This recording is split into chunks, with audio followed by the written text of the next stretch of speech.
Photo దిగుదామంటే వాడిని కొడతాడు. అదే అంటే బాలయ్య అమాయకులేవా, బాలయ్య వదిలేసి పిచ్చోడు అని అంటారు. బాలయ్య అనే వ్యక్తి నందమూరి తారక రామారావు గారు కుమారుడు అవటం అనేది ఒక గ్రేట్ థింగ్. దానితో పాటు ఆయన మొత్తం కెరియర్ లో చాలా పిచ్చి పిచ్చి పనులు చాలా చేశారు. ఒకానొక సందర్భంలో నీకు కాకర్ల సుబ్బారావు గారు నిమ్స్ డైరెక్టర్, ఆయన ఒక ఇంటర్వ్యూలో చాలా స్పష్టంగా చెప్పాడు బాలయ్య గారికి మెంటల్ ఉంది అనేటువంటి పద్ధతిలో నేను సర్టిఫికేట్ కూడా ఇచ్చి హెల్ప్ చేశాను అనేటువంటి పద్ధతిలో. అప్పుడు సర్టిఫికేట్ కూడా ఇచ్చారు. దాన్ని పురస్కరించుకొని నేను చెప్పింది అవసరమైతే ఆ సర్టిఫికేట్ కూడా ప్రొడ్యూస్ చేస్తాను. బాలయ్య ఒక సైకో మెంటాలిటీ కలిగిన వాడు, అది వైద్యులు ఇచ్చినటువంటి రిపోర్ట్ కూడా ఉంది అని చాలా స్పష్టంగా చెప్పి ఇదే ఫ్యాక్ట్. నేనేదో రాజకీయంగా ఇవాళ జగన్మోహన్ రెడ్డి గారిని అన్నాడు కాబట్టి నేనేదో అభూత కల్పన సృష్టించనాలని కాదు, అన్నాడు కాబట్టి దాన్ని గుర్తు చేసేటటువంటి ప్రయత్నంలో నేనున్నాను. లేకపోతే జగన్మోహన్ రెడ్డి గారు 5 సంవత్సరాలు ముఖ్యమంత్రిగా చేసినటువంటి వ్యక్తిని శాసనసభలో వాడు వీడు సైకోగాడు అనేటువంటి మాటలు మాట్లాడుతూ ఉంటే మిగతా శాసనసభ్యులందరూ కిమ్ముని కూర్చుంటే అది ఏ సభ అండి? అది రాక్షస సభ కాదా? ఏమంటాడు చంద్రబాబు నాయుడు గారు? దానికి సమాధానం చెప్పాలి కదా. ఇంకొక విషయం, చాలా సందర్భాల్లో మీరు చూసే ఉంటారు, వినే ఉంటారు, జగన్మోహన్ రెడ్డి గారు ముఖ్యమంత్రిగా ఉన్నప్పుడు ఈ రాష్ట్రానికి ముఖ్యమంత్రి కాదగినటువంటి స్థాయిలో ఉన్నటువంటి చిరంజీవి గారు సినిమాల గురించి వెళితే ఆయన్ని కించపరిచే విధంగా జగన్మోహన్ రెడ్డి గారు ప్రవర్తించాడు. ఇది అన్యాయం. చిరంజీవి గారు లాంటి పెద్ద మనిషిని ఈ విధంగా చేస్తారా?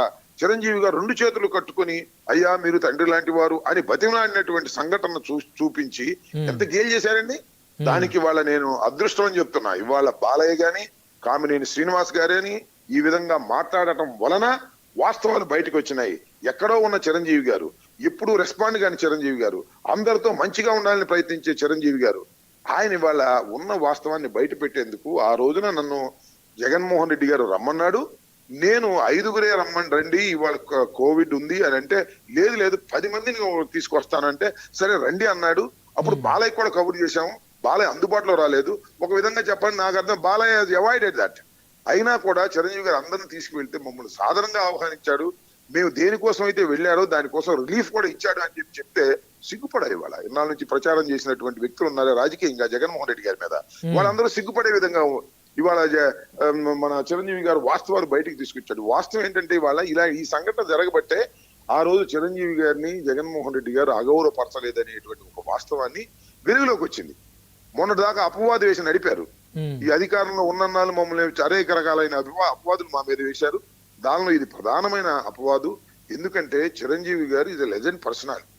ఆయన అలాంటి పర్సనాలిటీని కించపరిచాడనేటప్పటికీ జగన్ వారి మీద కొంతమంది కోపం వచ్చింది, కొంతమంది నమ్మారు.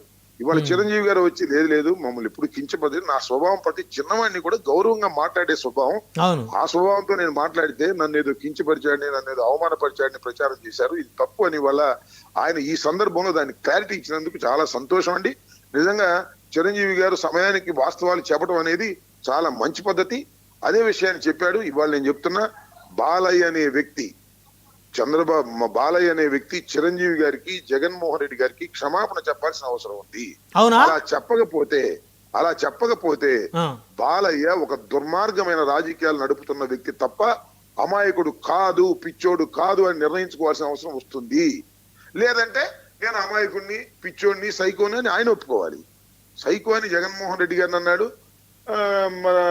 చిరంజీవి గారు అసలు అక్కడ గట్టిగా అడిగిందే లేదు అని చిరంజీవి గారిని అనేటువంటి మాటలు చెప్పాడు కాబట్టి దానికి తక్షణమే బాలయ్య గారు క్షమాపణ చెప్పాలి. చెప్పకపోతే ఆయన దీనికి మూల్యం చెల్లించక తప్పదు. ఆయన కాదు, ఆయన అల్లుడు చెల్లించాలి, అలా బావ చెల్లించాల్సిన పరిస్థితి ఏర్పడింది. ఇది ఒక దురదృష్టకరమైనటువంటి సంఘటన. దీనికి తక్షణమే బాలయ్య గారు చిరంజీవి గారికి జగన్మోహన్ రెడ్డి గారికి క్షమాపణ చెప్పి ఆయన మీద ఉన్నటువంటి ఈ అపవాదుని తొలగించుకోవాల్సిన అవసరం ఉంది. ఈ అంశంలో పవన్ కళ్యాణ్ గారిని ఎందుకు లాగుతున్నారు సార్ వైఎస్ఆర్సీపీ వాళ్ళు? మరి ఎవరు లాగారు, ఎందుకు లాగారు, ఏంటిది? పవన్ కళ్యాణ్ గారిని ఎందుకు లాగారు? ఎవరితో చెప్పండి. ఇందాక బొత్స సత్యనారాయణ గారు మాట్లాడుతున్నారు, జనసేన ఎమ్మెల్యేల నుండి కూడా ఏం మాట్లాడటం లేదు అని. నిజమే కది, మరి జనసేన ఎమ్మెల్యేలు ఉన్నారు కదా. పైగా మరి సినిమాటోగ్రఫీ దుర్గేష్ కూడా అన్నాడు. ఎవడాడు 9 పేరు రాసింది? ఏంటిది? ఎవరండి నా 9 పేరు ఎందుకు రాస్తారండి?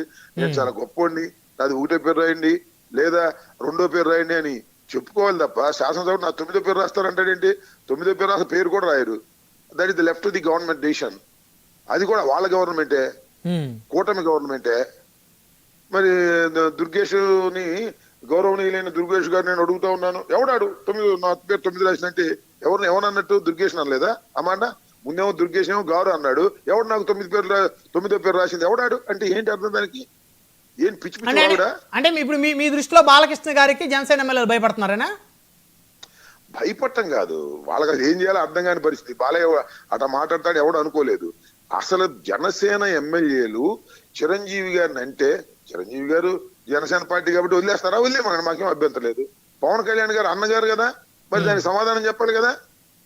మా పవన్ కళ్యాణ్ గారు అన్నగారు రాజకీయాలకు దూరంగా ఉన్నా ఆయన మీద అసత్య ప్రచారం చేస్తున్నాడు బాలయ్య అని మాట్లాడే ధైర్యం ఈ జనసేన పార్టీ నాయకులకు ఉందా నేను అడుగుతా ఉన్నా. ఉంటే మాట్లాడు. మనం లేదు మేము మాట్లాడమండి, బాలయ్య గారు ఏం చెప్పి మేము సర్దుకుంటాం, మేము చిరంజీవి గారిని తిట్టినా లేదు పవన్ కళ్యాణ్ గారిని తిట్టినా మేము సర్దుకుంటాం అంటే సర్దుకోమనండి, మాకేం అభ్యంతరం లేదు. కాకపోతే పొలిటికల్ గా మేము అడుగుతున్నాం, ఎవరయ్యా ఇవాళ చిరంజీవి గారిని ఈ విధంగా దూషించినప్పుడు వైఎస్ఆర్ కాంగ్రెస్ పార్టీ మాట్లాడుతుంది, మాకు ఇన్విటబుల్ మాట్లాడవలసిన అవసరం ఉంది. ఎందుకంటే లింక్ విత్ జగన్మోహన్ రెడ్డి గారు ఆ ప్రాబ్లము, దాని నుంచి క్లారిటీ తీసుకోవాల్సిన అవసరం ఉంది. సరే, ఒక శాసనసభ్యుడిని 3 సార్లు గెలిచినటువంటి బాలకృష్ణ గారిని మీ పార్టీకి చెందినటువంటి మీ సహచరుడైనటువంటి మాజీ మంత్రి పేరు నాని గారు అసెంబ్లీలో బ్రీత్ అనలైజర్ పెట్టి పరీక్షించాలని చెప్పేసి మాట్లాడటం ఎంతవరకు కరెక్ట్ అండి? నేను కూడా పెట్టాలంటున్నా, ఆయన అంటమే కాదు నేను చెప్తున్నా. ఎందుకు ఆ మాట్లాడిన ఒకసారి మీరు ఏమన్నా ఏం అవకాశం ఉంటే ఒకసారి ఆ స్క్రీన్ మీద ఏంటి ఆయన మాట్లాడినటువంటి మాటలు, తాగి మాట్లాడినట్టుగా ఉందా లేకపోతే బాధ్యత గల శాసనసభ్యుడిగా మాట్లాడినట్టు ఉందో ఒకసారి మీరు అవకాశం ఉంటే వెయ్యండి.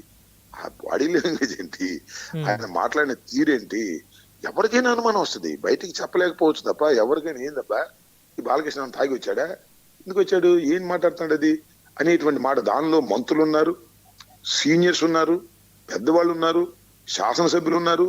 వీళ్ళందరి సమక్షంలో ఆ విధంగా మాట్లాడితే అసలు దాన్ని తప్పు అన్న వాళ్ళు లేడని ఇంతవరకు నాకు అర్థం కాలేదు. సో బ్రీత్ అనలైజర్ పెట్టి ఖచ్చితంగా టెస్ట్ చేయాలనేటువంటి మాటని సమర్థనీయమైన మాట.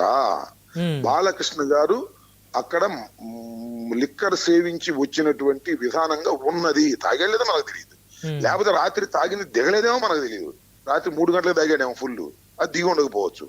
అంతే తప్ప దానిలో ఏమీ సందేహం లేదు. ఈ ఆరోపణలో వాస్తవానికి దగ్గరగా ఉన్నాయి. వాస్తవం కదా భగవంతుడు తెలియాలి, ఆయన తెలియాలి, లేదా బ్రీత్ అనలైజర్ పెడితే వాళ్ళకి తెలియాలి.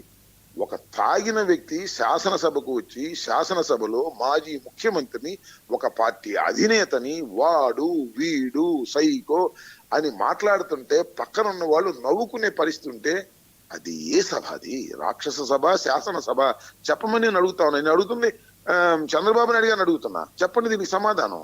ఓకే, తప్పే ఉంది దీనిలో. ఓకే రాంబాబు గారు, సరే మీరు అనేక అంశాలు